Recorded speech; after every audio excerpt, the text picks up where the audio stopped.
Hello friends, welcome back to my channel. Let's learn. Today we will see the chapter of class 9th, that is the story of tea. So without any further ado, let's get started. So friends, चलिए अब हम हमारे English का second chapter जो है the story of T उसे शुरू करते हैं, जिसका मतलब है चाय की कहानी। तो चलिए शुरू करते हैं। सो फर्स्ट पैराग्राफ आ चुका है और द स्टोरी ऑफ टी, चाय की कहानी। तो चलिए देखते हैं, स्टार्ट करते हैं। Let us begin with a question. यहाँ पर हमारा जो चैप्टर है वो सबसे पहले क्वेश्चन से ही क्या हो रहा है, शुरू हो रहा है। सो आपसे यहाँ पर एक क्वेश्चन पूछा गया है, तो देखते हैं आप उसका जवाब दे पाते हैं या नहीं। Can you name the most widely consumed beverage in the world after water. Beverage का मतलब होता है फ्रेंड्स पेय पदार्थ, मीन्स जो पीने वाला चीज़ होता है, ड्रिंक वाला चीज़ होता है। तो आप यहाँ पे क्वेश्चन क्या पूछा हुआ है आपसे कि क्या आप उस चीज़ का नाम बता सकते हो, उस पीने वाली चीज़ का नाम बता सकते हो तो जो मतलब ज़्यादा पीने वाली, जो वाटर के बाद, यानी सबसे ज़्यादा हम वाटर ही पीते क्योंकि उससे ही हम जिंदा हैं, उसके बाद सबसे ज़्यादा पीने वाली चीज़ कौन सी है। तो आप इसका आंसर सोचिए। तो चलिए अब हम आगे बढ़ते हैं। Perhaps many of you guess the answer. तो यहाँ पर क्या बोल रहे हैं कि जो तुमने शायद, परहैप्स मीन्स व्हाट, शायद आप लोग में से बहुत से लोग ने ये क्या होगा, आंसर गेस कर लिया होगा, सोच लिया होगा और आपको पता भी चल गया होगा किस चीज़ की बात हो रही है। The most popular beverage in the world is tea. So यहाँ पर पूरी दुनिया में जो बहुत ही पॉपुलर बीवेज है वो क्या है, टी है। किसके बाद, वाटर के बाद। The fresh aromatic brew with which people like to begin their day. So यहाँ पर द फ्रेश मीन्स व्हाट, ताज़ा। एरोमेटिक किसे कहते हैं, खुशबूदार को। ब्रू क्या होता है, जिसे हम उबाल कर बनाते हैं, पानी में जिसे हम उबाल कर बनाते हैं उसे क्या कहते हैं, ब्रू कहते हैं। With which people like to begin their day, जिससे जो लोग हैं वो अपनी दिन की शुरुआत करना पसंद करते हैं। सो यहाँ पर क्या बोला हुआ है, जो टी है वो बहुत ही ज़्यादा पॉपुलर है वर्ल्ड में और उसी से लोग जो है अपने दिन की शुरुआत करते हैं और वो बहुत ही ज़्यादा फ्रेश एरोमेटिक होती है, यानी कि खुशबूदार होती है। तो ये फ्रेश और एरोमेटिक ये क्या है, एडजेक्टिव हैं। तो चलिए आगे देखते हैं। It has a refreshing astringent flavour. So ये क्या है, इट हैज़ अ रिफ्रेशिंग, तरोताज़ा, astringent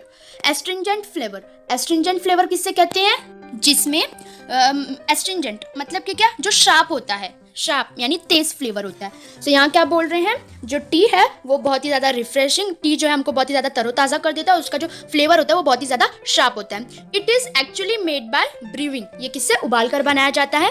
that is by infusing in boiling water the leaves and shoots of a plant whose botanical name is the Camellia sinensis. मतलब यहाँ क्या बोला हुआ है कि जो टी है उसे हम ब्रीविंग करके बनाते हैं, यानी उबाल कर बनाते हैं। That is by infusing means what, डालना। इन बॉइलिंग वाटर हम उसमें कुछ चीज़ें भी डालते हैं, क्या होती है वो, the leaves and the shoot means what, टहनी। सो हम यहाँ पर क्या कह रहे हैं, जो प्लांट होती है उसके जो लीव्स होते हैं हम उबले हुए पानी में डालते हैं। इन्फ्यूजिंग मीन्स व्हाट, डालना।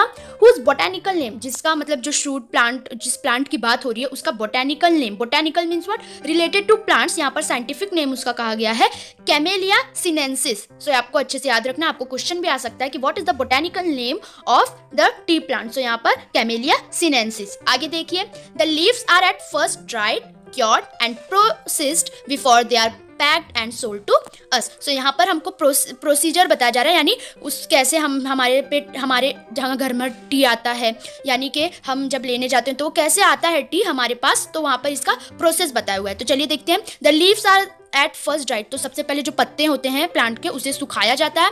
क्योर्ड मतलब उसे अच्छे से साफ वाफ करके संभाल कर, एंड प्रोसेस्ड उसे फिर प्रोसेसिंग होती होगी कुछ मशीन्स में। बिफोर दे आर पैक्ड, फिर उसके बाद वो पैक्ड होते हैं और अपने को सोल्ड हो जाते हैं, यानी हम उसे बेचा जाता है फिर। सो यहाँ पर आपको एक क्वेश्चन भी आ सकता है कि जो टी है उसका प्रोसेस बताइए, तो हम कैसे लिखेंगे, first dried, cured, processed, packed, sold to us. तो ये जो है 5 स्टेप्स हैं, सो आपको ये भी अच्छे से याद रखने होंगे। तो ये था हमारा स्टार्टिंग का पैराग्राफ। तो चलिए बढ़ते हैं हमारे नेक्स्ट पैराग्राफ की तरफ। हमारा नेक्स्ट पैराग्राफ आ चुका है, तो चलिए इसे भी देखते हैं। अभी तक हमने क्या देखा, जो प्लांट है उसका नाम क्या है, कैमेलिया सिनेंसिस, जो टी प्लांट है तो उसी के बारे में इस पैराग्राफ में इंफॉर्मेशन दी हुई है। तो चलिए पढ़ते हैं। Camellia sinensis is an evergreen plant that grows in tropical and सब ट्रॉपिकल क्लाइमेट्स। सो यहाँ पर जो कैमेलिया सिनेंसिस प्लांट है वो क्या है, एवरग्रीन मीन्स हरा भरा प्लांट है, बहुत ही ज्यादा हरा भरा ये प्लांट है, और जो कहाँ ग्रो करता है, in tropical region climate, sorry. So tropical means Urdu में उसे कहते हैं खते अस्तवा, जो सेंटर होता है वहाँ का। सो वहाँ पर ये जो है वो उगता है, और इसका क्लाइमेट कैसा होता है, गर्म होता है, ये गर्म जगहों पर उगता है। ये एक इन्फॉर्मेशन के लिए मैं आपको बता रही हूँ फ्रेंड्स। जो कैमेलिया सिनेंसिस है वो गर्म जगह पर उगता है।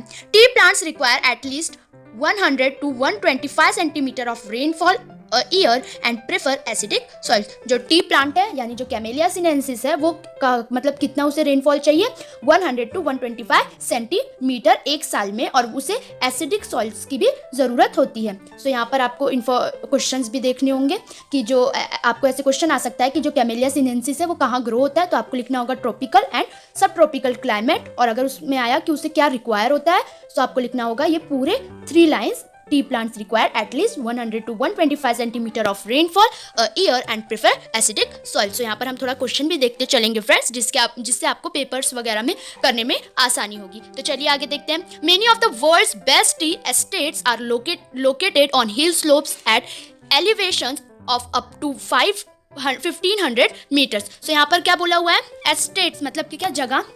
तो जो सबसे ज्यादा दुनिया में बेस्ट टी जो है वो कौन सी जगह पर है, located on hill slopes. Hill slopes मतलब कि क्या, पहाड़ों के स्लोप्स मतलब ढलान पर ये जो है मिलते हैं। और at elevation, elevation mean what, height. उनकी हाइट कहाँ तक होती है, 1500 मीटर तक होती है उन टी प्लांट्स की। जो दुनिया में सबसे ज़्यादा बेस्ट टी होती है वो हिल स्लोप्स पर मिलती है, और वो एलिवेशन यानी उनकी जो हाइट है वो 1500 मीटर्स होती है।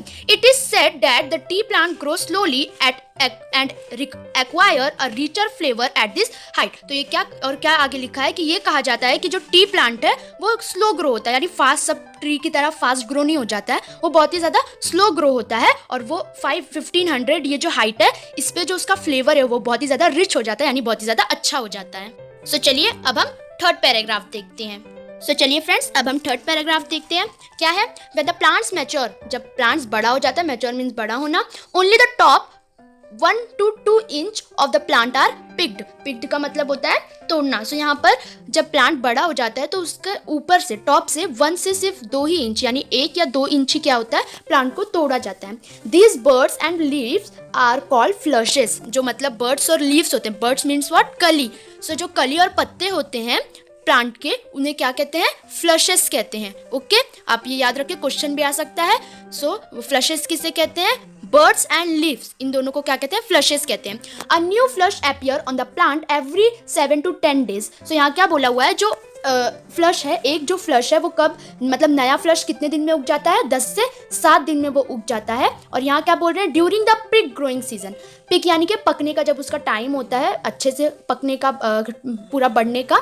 सो यहाँ पर क्या बोल रहे हैं, जो टी है जब उसके पकने का यानी बनने का जब उसका टाइम सीजन आता है, so left to grow on its own. So उसको छोड़ दिया जाता है उस पर ही अपने से ग्रो होने के लिए। जैसे हम दूसरे प्लांट्स में सब केमिकल्स वगैरह डालकर उन्हें बड़ा करते हैं, लेकिन टी के प्लांट्स में ऐसा नहीं होता है।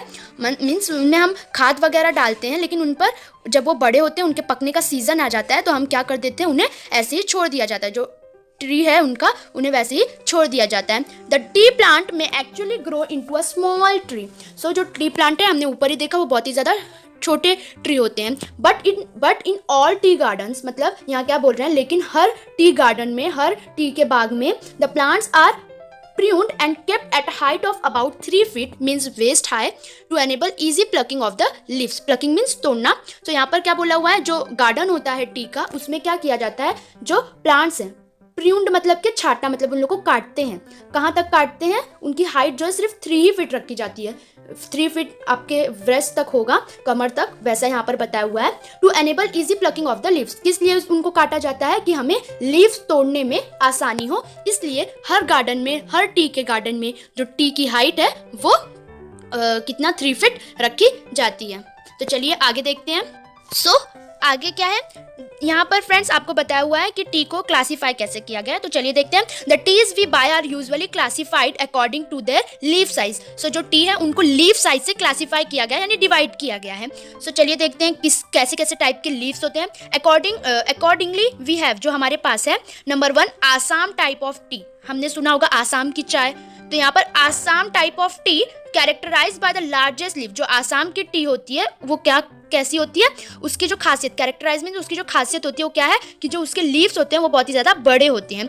चाइना टाइप की जो चाय होती है वो कैसी कैरेक्टराइज की गई है, स्मॉलेस्ट लीफ, उसकी जो लीव्स हैं वो बहुत ही ज़्यादा छोटी होती हैं। और थर्ड क्या है, Cambod, characterize by leaves of intermediate, मतलब कि क्या मीडियम साइज की होती है कैम्बोड की टीज। सो यहाँ पर हमने कैरेक्टराइज भी देखी, तो आपको ये अच्छे से याद रखना होगा कि आसाम की टी जो होती है वो बड़े साइज का होता है, उसका लीव्स, चाइना का छोटा और कैम्बोड का मीडियम। सो फ्रेंड्स, आज के वीडियो में बस इतना ही, और अगर आपको इसमें कुछ भी डाउट हो तो आप मुझसे कमेंट सेक्शन में पूछ सकते हैं। Friends, don't forget to like, share and subscribe to my channel and hit the bell icon for new videos notification. Thank you for watching. Bye bye.